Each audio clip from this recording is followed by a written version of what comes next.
So hi guys, welcome back to the channel. सबको नमस्ते। तो आज हम लोग थोड़ा एक नया टाइप के सेक्टर के ऊपर डिस्कस करेंगे, जो कि है स्टील सेक्टर। ठीक है। तो हमारी कंपनी आज का है जेएसडब्ल्यू स्टील। ये मतलब स्टील सेक्टर में सबसे बड़ी कंपनी है, ऑलमोस्ट 2 लाख करोड़ से भी ज़्यादा के मार्केट कैप का। अभी के लिए तो ये टाटा स्टील से भी बड़े मार्केट कैप वाइज कंपनी है। तो पहले समझते हैं कि स्टील एक कैसा सेक्टर है। तो देखिए, स्टील एक कमोडिटी सेक्टर है। ठीक है। आपको अगर स्टील का कुछ रॉड चाहिए, लेट से आपको 16 mm ऐसे कुछ भी डायमीटर का रॉड चाहिए, या फिर एक आई सेक्शन का बीम चाहिए, या फिर कंस्ट्रक्शन के लिए लगने वाला वो सब सामान चाहिए, आप उसका मतलब किस कंपनी बना रहा है, कौन क्या कर रहा है, उस पर आप उतना ज़्यादा फोकस नहीं करते हो, क्वालिटी पे, राइट। तो इस टाइप के सेक्टर्स जहाँ पे कोई ब्रांड अच्छे से अपने प्रोडक्ट को अलग नहीं कर सकता, उस टाइप के सेक्टर्स को हम लोग बोलेंगे कमोडिटी सेक्टर्स। ठीक है।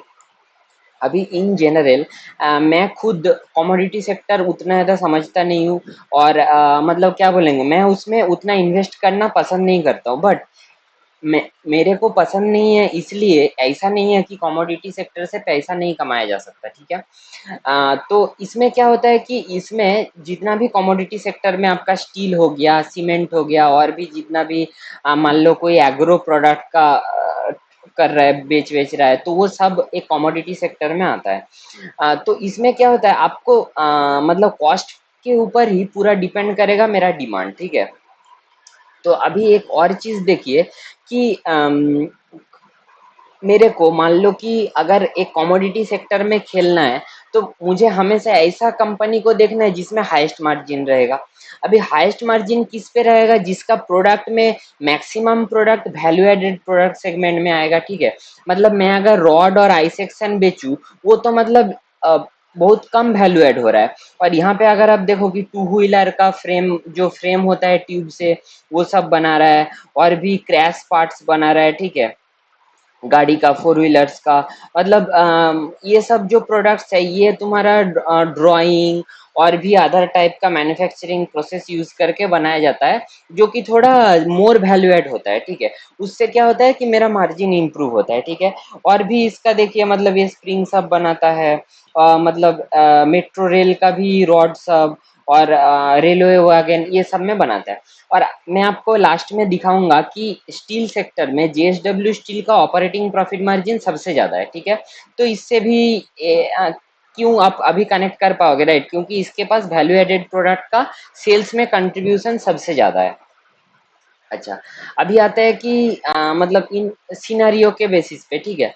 तो देखिए, चाइना जो है, चाइना लास्ट 2 डेकेड में चाइना ने एक्सेप्शनल ग्रोथ देखा है। और वो ग्रोथ जो आया है मोस्टली आपका इंफ्रास्ट्रक्चर और ये भी रोड ब्रिज ये सब बना के। ठीक है। तो ऑब्वियसली बात है कि इतना बड़े देश का अगर इस तेजी से ग्रोथ को मेंटेन करना है, तो उसको बहुत ज़्यादा स्टील चाहिए। तो इसीलिए आप अगर देखोगे, मेरे ख्याल से करीब वर्ल्ड का जो स्टील प्रोडक्शन होता था, उसका 35 to 40% अकेला चाइना कंज्यूम करता था। बट लास्ट कुछ सालों से चाइना में थोड़ा स्लो डाउन चल रहा है। तो उसी के कारण आप देखोगे कि मतलब स्टील व्हील का प्राइस गिर गया, ये सब हो रहा है। ठीक है। अभी मेरा स्टील का प्राइस गिर जाएगा, तो मेरे कंपनीज का प्रॉफिट भी गिर जाएगा।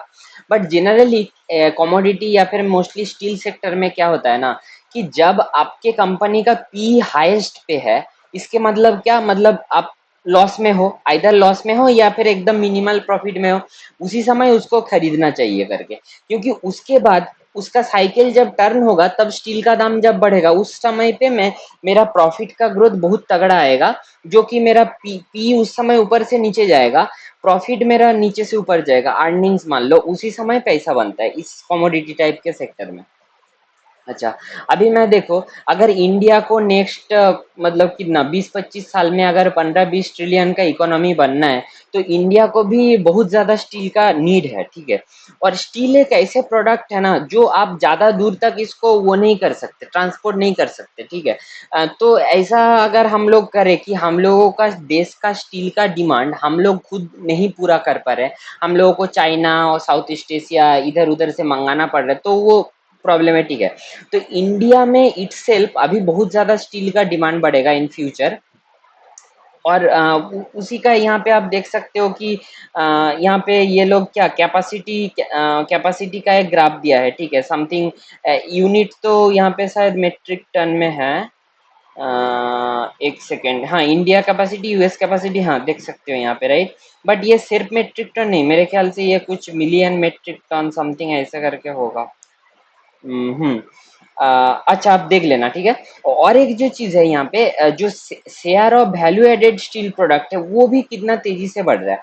मतलब देखिए, कमोडिटी सेक्टर में आपको अगर पसंद नहीं है तो आपको ये सब स्टॉक से दूर ही रहना है। बट अगर आपको वो टाइमिंग करके खेलना है ना शेयर मार्केट में, उसी के लिए ये वीडियो है, समझ रहे हो। अच्छा, अभी आते हैं कि एक यूनिक प्रोपोजिशन जिस पे ये लोग काम कर रहे हैं, जो कि है एक डिजिटल मार्केट प्लेस ये लोग बना रहे हैं एमएसएमईज और होम सॉल्यूशंस के लिए। तो क्या है, देखिए, एमएसएमईज जो है इंडियन इकोनॉमी का बैकबोन है। अभी जेएसडब्ल्यू जैसे इतने बड़े कंपनी एमएसएमईज को थोड़ी ना वो छोटा मोटा माल पहले तो नहीं दे सकता था, ठीक है, एमएसएमईज का रिक्वायरमेंट कम होता है। जेएसडब्ल्यू देता है बड़े बड़े इंडस्ट्रियल प्रोजेक्ट्स को।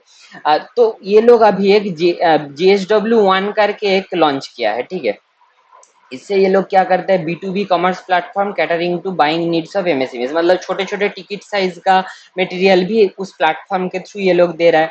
अच्छा, other building materials, logistic, even credit solution भी प्रोवाइड कर रहा है। और इनफैक्ट इन लोगों को आरबीआई से एक एनबीएफसी का लाइसेंस भी मिला है। मतलब ये लोग क्या करेगा कि वो छोटे छोटे जो एमएसएमईज है उसका रिक्वायरमेंट के लिए उसको छोटे टिकट साइज का प्रोडक्ट तो दे ही रहा है, ऊपर से उसको फाइनेंस भी करेगा, समझ रहे हो। तो वो एक अच्छा है। अच्छा, लेड बाय एक्सपीरियंस लीडरशिप, अच्छा ये सब तो हुआ। जेएसडब्ल्यू ग्रुप का जो स्ट्रेंथ है उसको फायदा करके ये लोग बिल्डिंग मटेरियल, मतलब कि आपका जेएसडब्ल्यू का पेंट्स का भी कंपनी है, जेएसडब्ल्यू का और भी बहुत सारे डिविजन्स है। तो वो सब से होम बिल्डिंग मटेरियल में लगने वाला जो भी सामान है वो JSW1 के थ्रू पुश करेगा।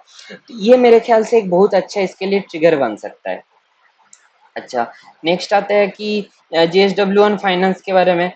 तो आरबीआई से मिला है वो तो मैं बताया।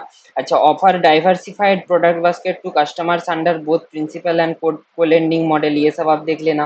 अच्छा, इनका मेन देखिए 3 सेगमेंट है, एक तो है मैन्युफैक्चरिंग एमएसएमईज, एक है कंस्ट्रक्शन एमएसएमईज और एक होम सॉल्यूशन। तो मैन्युफैक्चरिंग एमएसएमईज के लिए इनके पास ये सब ऑफरिंग्स है, ठीक है, ऑनलाइन शॉप, प्रोडक्ट सर्च, ये सब। अच्छा, इनके लिए इनके पास क्रेडिट है, लॉजिस्टिक्स है, मतलब कंस्ट्रक्शन जिस साइट पे वहां तक ये लोग अपने प्रोडक्ट को पहुंचा भी देगा।